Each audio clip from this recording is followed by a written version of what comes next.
Hello बच्चों।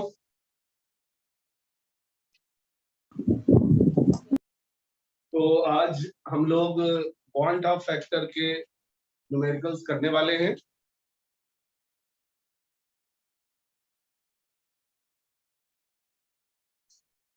तो पिछले टर्म पे हमने आपको पॉइंट ऑफ फैक्टर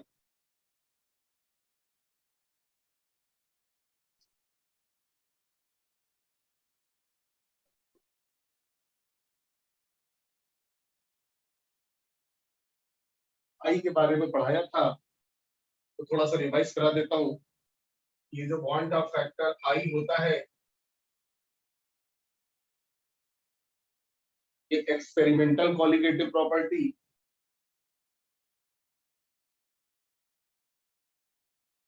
और थ्योरेटिकल कॉलिगेटिव प्रॉपर्टी का एक रेशियो होता है। एक्सपेरिमेंटल का मतलब होता है बच्चों एक्चुअल कॉलिगेटिव प्रॉपर्टी जो हम एक्सपेरिमेंट से ऑब्जर्व कर रहे हैं। ध्यान रखें, ये जो सीपी एक्सपेरिमेंटल है, ये है एक्चुअल या observe colligative property. Good evening. और ये जो सीपीटीएच है, ये है थ्योरेटिकल, या इसी को कई नाम है, सारे नाम आपको ध्यान रखने हैं। थ्योरेटिकल या कैलकुलेटेड कॉलिगेटिव प्रॉपर्टी भी बोलते हैं। कैलकुलेटेड का मतलब फॉर्मूले से जो हम कैलकुलेट करते हैं, वो फॉर्मूले जो आपने नॉर्मल कॉलिगेटिव प्रॉपर्टी में पढ़े। तो पॉइंट ऑफ फैक्टर इन दोनों कॉलिगेटिव प्रॉपर्टी का रेशियो होता है, एक्चुअल और थ्योरेटिकल, एक्सपेरिमेंटल और कैलकुलेटेड कॉलिगेटिव प्रॉपर्टी का रेशियो होता है। तो यहां से बच्चों सीपी एक्सपेरिमेंटल आ जाता है आई टाइम्स सीपी थ्योरेटिकल। यानी हमने जो भी कॉलिगेटिव प्रॉपर्टी के फॉर्मूले आपको पढ़ाए थे, उनमें आई से मल्टीप्लाई हो जाएगा, तो आपको actual value of colligative property मिल जाएगी। जैसे अगर आपको एक्चुअल ऑस्मोटिक प्रेशर निकालना है, आई इंटू, और इसका फॉर्मूला याद होगा आपको, सीआरटी था। तो जब भी आपको ऐसा सॉल्यूट दिखे जो डिसोसिएटिव हो या एसोसिएटिव हो, और वहां पे ऑस्मोटिक प्रेशर पूछा जाए, तो पहले बॉन्ड ऑफ फैक्टर कैलकुलेट करेंगे और फिर सीआरटी से मल्टीप्लाई करेंगे। ठीक है। सिमिलरली डेल्टा टी ये हो जाएगा I times K b into molality. Delta T F ये हो जाएगा I times K f into molality. और चौथी कॉलिगेटिव प्रॉपर्टी थी लोअरिंग इन वेपर प्रेशर, यानी डेल्टा पी वो हो जाएगा I into P naught into X solute. वो जो राउल्ट्स लॉ था, delta P upon P naught equal to X solute, तो डेल्टा पी हो जाता है P naught into X solute, तो उसमें आई से मल्टीप्लाई करते हैं। पी नॉट था vapour pressure of pure solvent, और एक्स सॉल्यूट था मोल फ्रैक्शन ऑफ सॉल्यूट। तो अब जबकि एसोसिएटिव सॉल्यूट या डिसोसिएटिव सॉल्यूट दे रखे हैं, तो फिर कॉलिगेटिव प्रॉपर्टी के ये फॉर्मूले आप लगाओगे। अच्छा, अब रही बात बॉन्ड ऑफ फैक्टर की, तो बॉन्ड ऑफ फैक्टर के दो फॉर्मूले बताए थे, फॉर डिसोसिएटिव सॉल्यूट या for dissociation,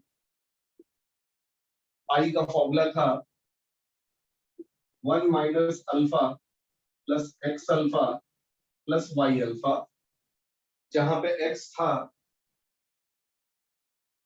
number of positive ions और वाई था नंबर ऑफ नेगेटिव आयंस। ये मैंने पिछले टर्म पे आपको पढ़ाया था, और मैंने ये भी बताया था कि जो अल्फा होता है वो डिग्री ऑफ डिसोसिएशन होता है, और अगर आपको क्वेश्चन में अल्फा की वैल्यू नहीं गिवन है तो आप अल्फा इक्वल टू 1 ले सकते हैं, यानी 100% डिसोसिएशन कंसिडर कर सकते हैं, जिसे हम स्ट्रॉन्ग इलेक्ट्रोलाइट बोलते हैं। तो डिसोसिएशन के केस में आई इस तरह से निकलता है, और एसोसिएशन के केस में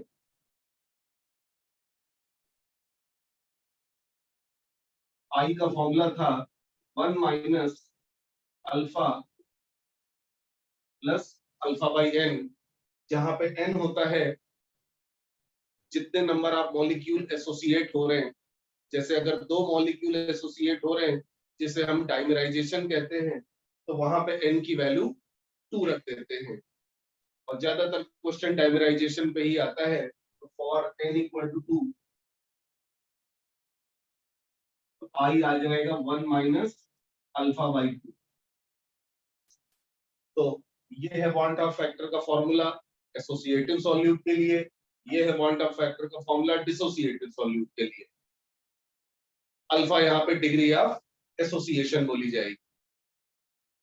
अब एक तीसरी कैटेगरी है ऐसे सॉल्यूट्स की जो ना तो डिसोसिएट होते हैं ना एसोसिएट होते हैं, तो उनका आई बच्चों 1 होता है। मैं एक बार याद दिला देता हूं, डिसोसिएशन में हमेशा आई ग्रेटर देन 1 आएगा, और एसोसिएशन में हमेशा आई लेस देन 1 आएगा, और नाइदर डिसोसिएशन नॉर एसोसिएशन में आई 1 के बराबर आएगा। इनके एग्जांपल्स भी ध्यान रखने हैं आपको। डिसोसिएशन करते हैं आयनिक कंपाउंड्स जिन्हें हम इलेक्ट्रोलाइट्स कहते हैं, जो आयंस में इजीली डिसोसिएट हो जाते हैं, जैसे zinc sulphate, copper sulphate, sodium nitrate, potassium nitrate, तमाम जो सॉल्ट्स होते हैं वो सब डिसोसिएशन करेंगे वाटर में। और एसोसिएशन का एग्जांपल था बच्चों कार्बोक्सिलिक एसिड लीजिए, जैसे कि एसिटिक एसिड, और उसको नॉन पोलर सॉल्वेंट में डाल दीजिए तो वो डाइमराइज हो जाएगा, तो वो एसोसिएशन का एग्जांपल है। और नाइदर डिसोसिएशन नॉर एसोसिएशन का एग्जांपल आप फिंगर्स पे काउंट कर सकते हैं, जैसे urea, glucose, sucrose. Urea, glucose, sucrose, ये 3 याद कर लीजिए। ये नाइदर डिसोसिएशन नॉर एसोसिएशन करते हैं। इथाइल अल्कोहल भी ध्यान रखिए, इथाइल अल्कोहल भी वाटर में डिसोसिएट नहीं होता है। तो ये थी बच्चों थ्योरी जो हमने पिछले टर्म पे पढ़ाई थी आपको, और आज इसी थ्योरी के ऊपर हम आपको न्यूमेरिकल्स करवाने वाले हैं। तो ये जरा आप नोट कर लीजिए, तो फिर मैं न्यूमेरिकल्स स्टार्ट करता हूँ प्रैक्टिस कराना।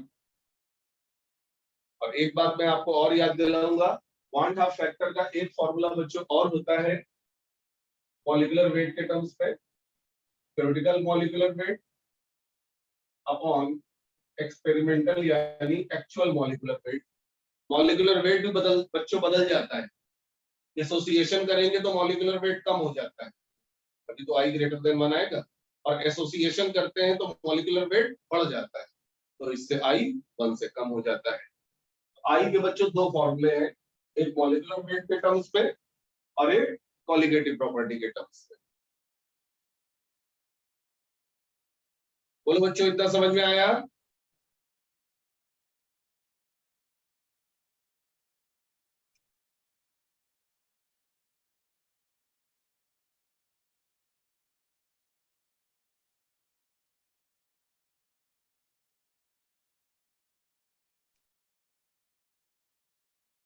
ठीक है, चलो फिर स्टार्ट करते हैं। पहला क्वेश्चन है,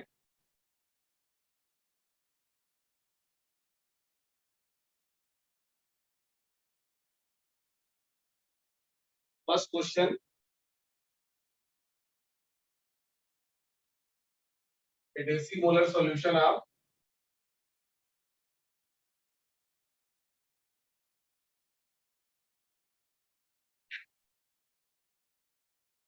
potassium ferrocyanide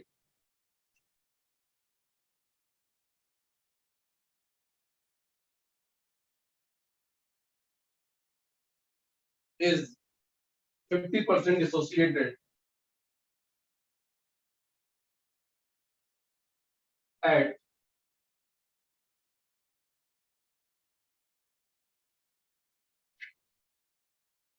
300 Kelvin. कैलकुलेट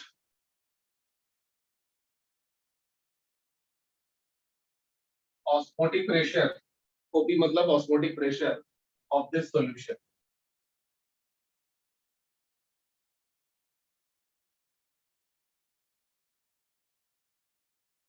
आपके ऑप्शंस हैं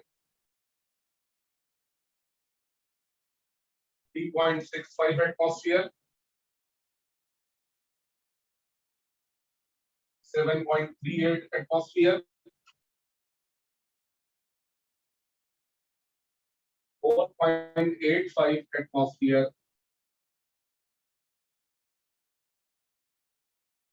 1.65 एटमॉस्फेयर। तो ये चार ऑप्शन है, ऑस्मोटिक प्रेशर पूछा है।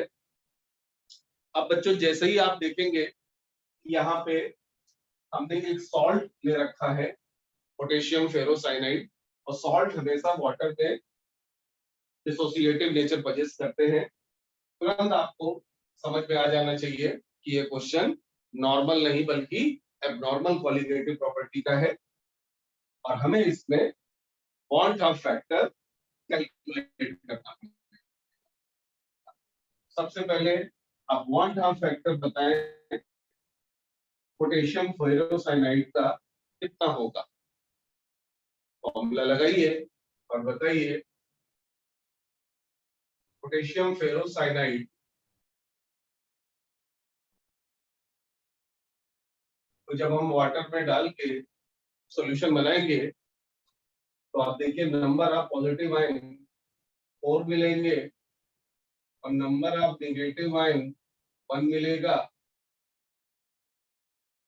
यानी x इक्वल टू 4 है और y इक्वल टू 1 है। तो जल्दी से फॉर्मूले में वैल्यू पुट कर दीजिए, 1 minus alpha plus x alpha plus y alpha, तो ये आ जाएगा बच्चों 1 प्लस 4 अल्फा। ये मैंने लास्ट टर्म में भी कैलकुलेट करवाया था। अब देखिए आपको अल्फा की वैल्यू गिवन है 50%। 50% का मतलब होता है बच्चों 0.5, 50/100। आई इक्वल टू आ जाएगा 1 प्लस 4 इंटू 0.5 यानी 3 के बराबर। अरे वाह शरद, एकदम सही आंसर आपका, बी ऑप्शन ही आएगा, शाबाश। तो बॉन्ड ऑफ फैक्टर बच्चों हमने 3 निकाल लिया। अब पाई का जो फॉर्मूला है वो लगा देंगे, I equal to I times C R T. अब आई की वैल्यू तो 3 है, कंसंट्रेशन देखिए ध्यान से, डेसी मोलर, मैंने आपको पढ़ाया था डेसी मोलर का मतलब होता है मोलैरिटी 1/10, और सेमी मोलर होता है तो मोलैरिटी होती है 1/2। तो डेसी मोलर सॉल्यूशन है तो मोलैरिटी हो जाएगी 1/10। ठीक है। गैस कांस्टेंट की वैल्यू एटमॉस्फेयर में सबको याद होनी चाहिए 0.0821, और टेम्परेचर की वैल्यू दे रखी है 300 केल्विन। इसको सॉल्व कर लीजिए, ये आ गया बच्चों 7.38 एटमॉस्फेयर।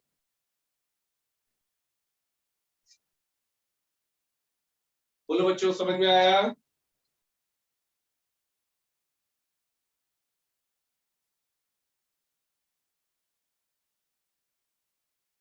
सब लोग बताएं। वेरी गुड, जल्दी से नोट करिए। फिर मैं एक एडवांस का क्वेश्चन कराता हूं, आज से कुछ साल पहले आया था।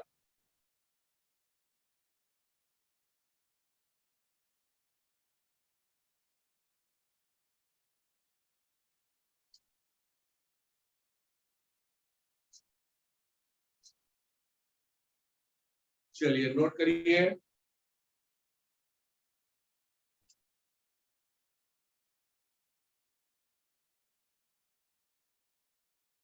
The elevation in boiling point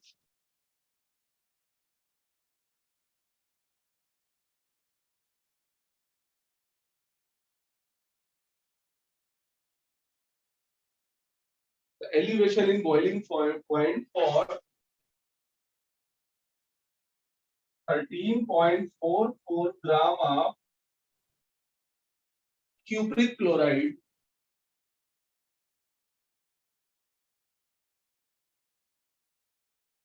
dissolved in 1 kilogram of water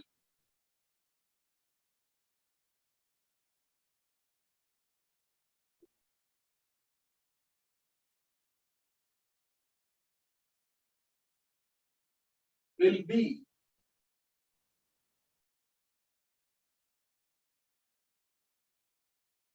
जबकि केबी यानी इबियोस्कोपिक कांस्टेंट आपको गिवन है 0.52 और मोलर मास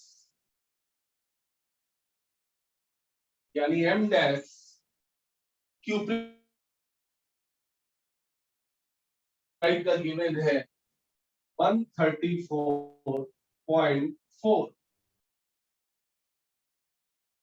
134.4 इसका मॉलिक्यूलर वेट आपको दे रखा है क्यूप्रिक क्लोराइड का।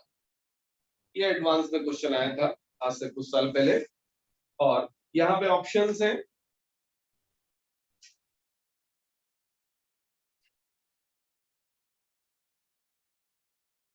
आप लोग कोशिश करिए 0.05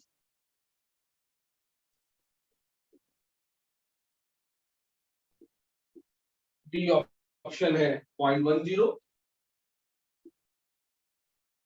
डी ऑप्शन है 0.16 और डी ऑप्शन है 0.20। तो ये चार ऑप्शन दे रखे हैं। एलिवेशन इन बॉइलिंग पॉइंट पूछा है। तो सबसे पहले हमें ये पता करना पड़ेगा कि क्या ये एबनॉर्मल कॉलिगेटिव प्रॉपर्टी का क्वेश्चन है, क्योंकि अगर ये एबनॉर्मल कॉलिगेटिव प्रॉपर्टी का क्वेश्चन है तभी तो हम फॉर्मूला लगाएंगे डेल्टा टीबी का I into KB into M. अब एडवांस का क्वेश्चन है तो कुछ ना कुछ खास बात होगी। आमतौर पे जो क्वेश्चन होते हैं, जो आसान क्वेश्चन होते हैं, उस पर डिग्री ऑफ डिसोसिएशन दिया होता है। तो डिग्री ऑफ डिसोसिएशन देख के बच्चे को ये समझ में आ जाता है कि यहाँ पे वॉन हाफ फैक्टर का चक्कर है। लेकिन इस क्वेश्चन में देखिए डिग्री ऑफ डिसोसिएशन की बात ही नहीं थी। इसको आप पिछले क्वेश्चन से कंपेयर करिए, वहां पे देखिए डिग्री ऑफ डिसोसिएशन दिया था तो तुरंत बच्चे को हिंट मिल जाता है कि यार ये वो डिसोसिएटिव सॉल्यूट वाला केस है, आई निकालना पड़े। लेकिन यहाँ पे जरा भी हिंट नहीं मिल रही है कि ये डिसोसिएटिव सॉल्यूट वाला केस है। इसके लिए आपकी केमिस्ट्री बहुत अच्छी होनी चाहिए। आप सॉल्यूट को देखिए, मैंने आपको 3 सॉल्यूट याद करवाए थे, सुक्रोज, ग्लूकोज, यूरिया, जो कि कोवेलेंट कंपाउंड्स होते हैं। ये वाटर में डिसोसिएट नहीं होते। इथाइल अल्कोहल भी वाटर में डिसोसिएट नहीं होता। लेकिन आप देखिए ये जो क्यूप्रिक क्लोराइड है ये आपका कोवेलेंट कंपाउंड तो है नहीं। यहाँ पे देखिए मेटल है, ये क्या है, नॉन मेटल है। मेटल नॉन मेटल के बीच में क्या बनता है, आयनिक कंपाउंड बनता है। और आयनिक कंपाउंड आप सब जानते हैं, केमिकल बॉन्डिंग में पढ़ चुके हैं कि these are highly soluble in polar solvent यानी वाटर। तो ये जो आपका सॉल्यूट है CuCl2 ये नॉन डिसोसिएटिव बिल्कुल नहीं है, ये डिसोसिएटिव है। तो आप इसको वाटर में डिसोसिएट करें और x और y निकाल लें।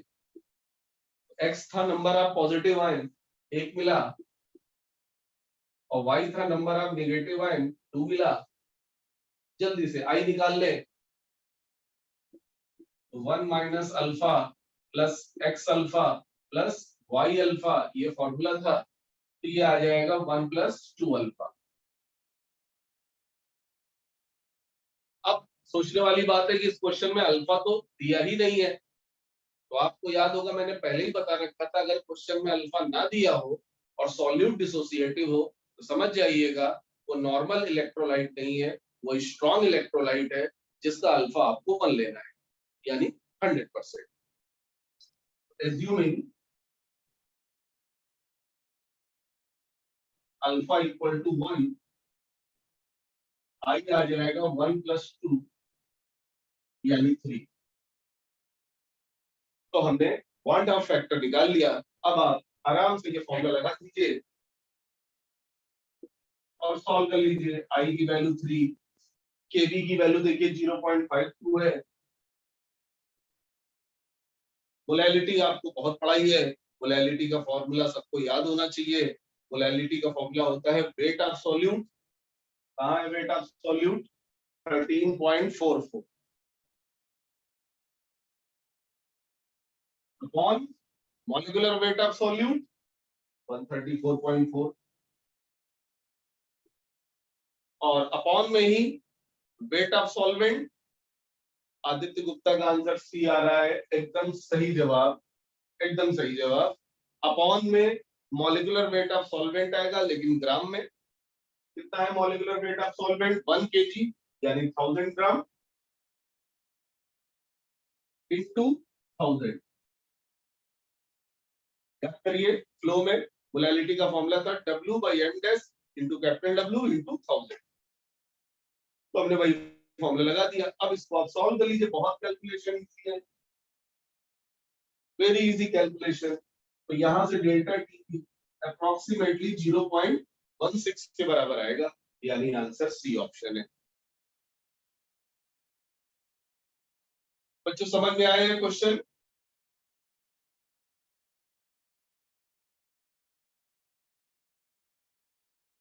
बिल्कुल पिछले क्वेश्चन की तरह है, लेकिन पिछले क्वेश्चन और इस क्वेश्चन में खास बात यह है कि वहां पे अल्फा दिया था और यहाँ अल्फा नहीं दिया। अल्फा मानना पड़ेगा 1 के बाद।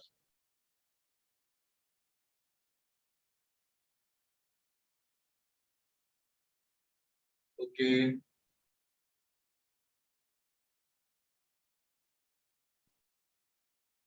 चलिए अब आगे बढ़ते हैं, नेक्स्ट क्वेश्चन देखेंगे। अगला क्वेश्चन है, ये भी बच्चों एडवांस में क्वेश्चन आया है जो मैं देने जा रहा हूँ, और ध्यान से करिएगा, इजीली हो जाएगा अगर आप थोड़ा ध्यान देंगे। बहुत इजी क्वेश्चन है।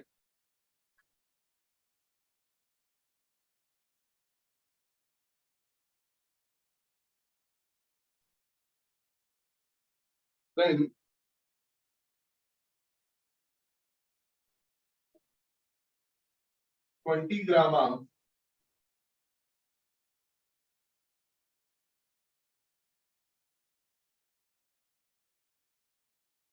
नैप्थोइक एसिड, अभी आप लोगों ने ऑर्गेनिक केमिस्ट्री पढ़ी नहीं है, ऑर्गेनिक पे स्टार्ट करूंगा, जैसे ही फिजिकल खत्म हो जाएगा उसके बाद ऑर्गेनिक स्टार्ट करूंगा। तो वहां मैं आपको बताऊंगा कि अगर दो बेंजीन रिंग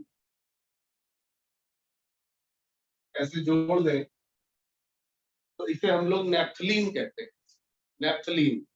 और इसी में हम अगर COOH लगा दें यानी कार्बोक्सिलिक एसिड, जिसका सफिक्स होता है ओइक एसिड, तो इस कंपाउंड का नाम होता है बच्चों नेप्थोइक एसिड, वही दे रखा है।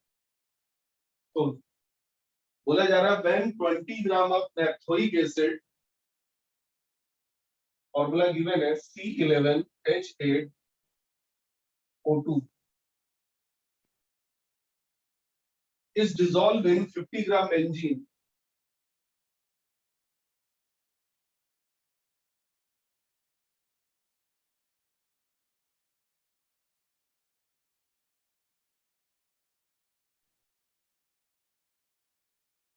बेंजीन का केएफ यानी क्रायोस्कोपिक कांस्टेंट दे रखा है 1.72।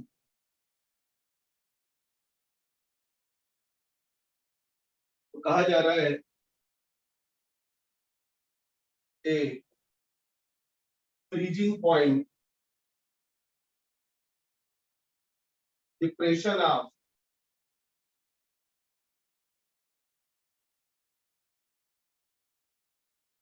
टू केल्विन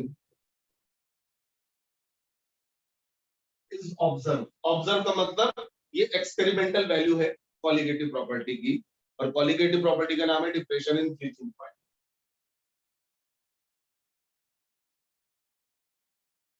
तो आपको बताना है बॉन्ड ऑफ फैक्टर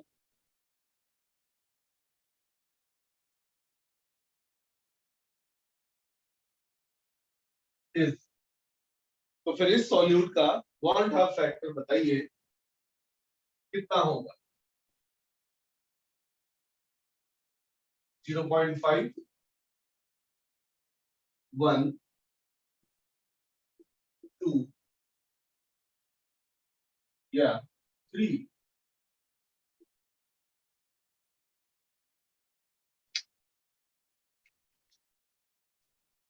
0.5, 1, 2 या 3?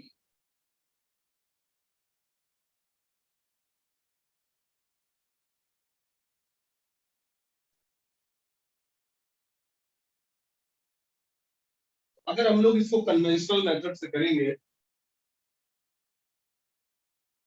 यानी डेल्टा टीएफ का फॉर्मूला लगाया,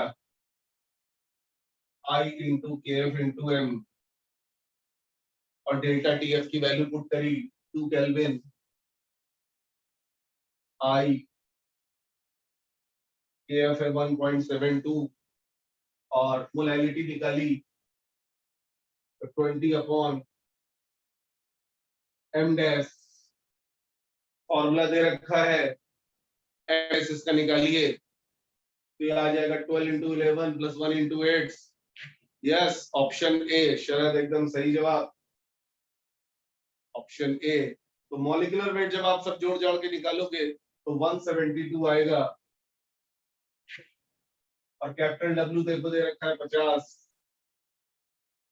इंटू 1000।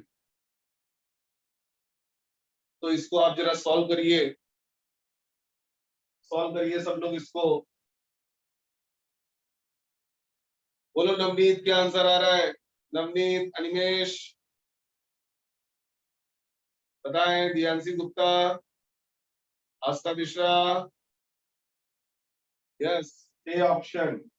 तो यहां से आई आ जाएगा 0.5। लेकिन बच्चों, इतना कैलकुलेशन करने की यहाँ पे जरूरत ही नहीं है। अब देखो, इसमें मैं बगैर कैलकुलेशन के आंसर निकाल दूंगा, कुछ नहीं करने की जरूरत है, बस आपकी थ्योरी अच्छी होनी चाहिए, स्ट्रांग होनी चाहिए।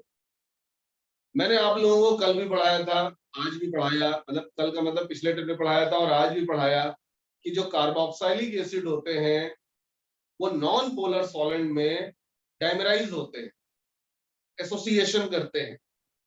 तो देखिए कि आपको क्या दे रखा है, नेप्थोइक एसिड कार्बोक्सिलिक एसिड है, और क्या दे रखा है, बेंजीन नॉन पोलर सॉल्वेंट है। तो पक्का यहाँ पे एसोसिएशन होगा, और एसोसिएशन में आई की वैल्यू 1 से कम होती है, और 1 से कम वैल्यू बेटा एक ही है, तो आंसर ए हो गया। 1 सेकंड में ये क्वेश्चन हो जाएगा, 1 सेकंड। ये सब कुछ करने की जरूरत नहीं है, कोई फॉर्मूला नहीं, कोई कैलकुलेशन। कार्बोक्सिलिक एसिड देखा, नॉन पोलर सॉल्वेंट देखा, एसोसिएशन, तो आई होगा 1 से कम, 1 से कम केवल एक ही वैल्यू है, तो यही आंसर हो जाएगा। हाँ, इस तरह से करने की जरूरत तब पड़ती जब आपको दो ऑप्शन दिए होते जिसमें आई की वैल्यू 1 से कम, यानी एक ऑप्शन होता 0.5 और एक ऑप्शन होता 0.3, तो फिर आपको ऐसे करना पड़ता। बोलो बच्चों, समझ में आया?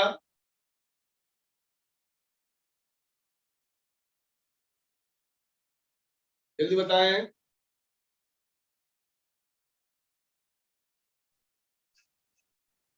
चलो एक क्वेश्चन और देता हूं, मेंस में आ चुका है ये question.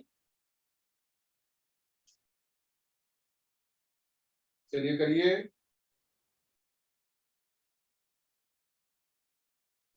The freezing point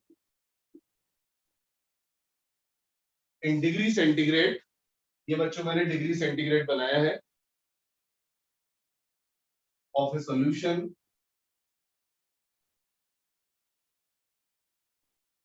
containing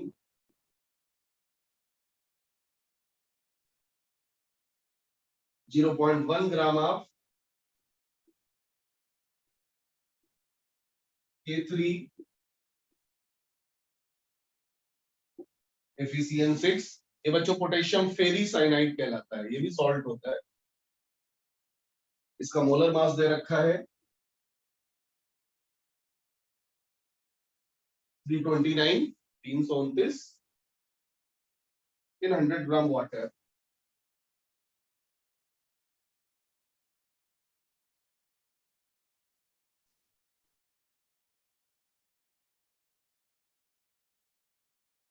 water का केएफ दे रखा है 1.86 इज, ये बेटा इंटीजर आंसर टाइप क्वेश्चन है, मतलब न्यूमेरिकल वैल्यू वाला क्वेश्चन है। आपने तो देखा ही है कि न्यूमेरिकल वैल्यू वाले भी क्वेश्चन आने लगे हैं, एमसीक्यू 20 आते हैं और 5 इस तरह के क्वेश्चन आते हैं जिनमें ऑप्शन नहीं होता है। तो चलिए करिए सब लोग।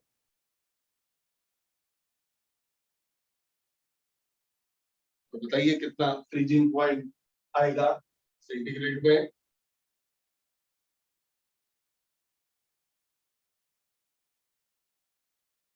तब तक आप लोग बच्चों करिए, मैं 2 मिनट का ब्रेक ले लेता हूं और 2 मिनट बाद फिर से लिंक ओपन करिएगा क्वेश्चन करने के बाद और मुझे आंसर बताइएगा। नोट कर लिया सबने ना क्वेश्चन?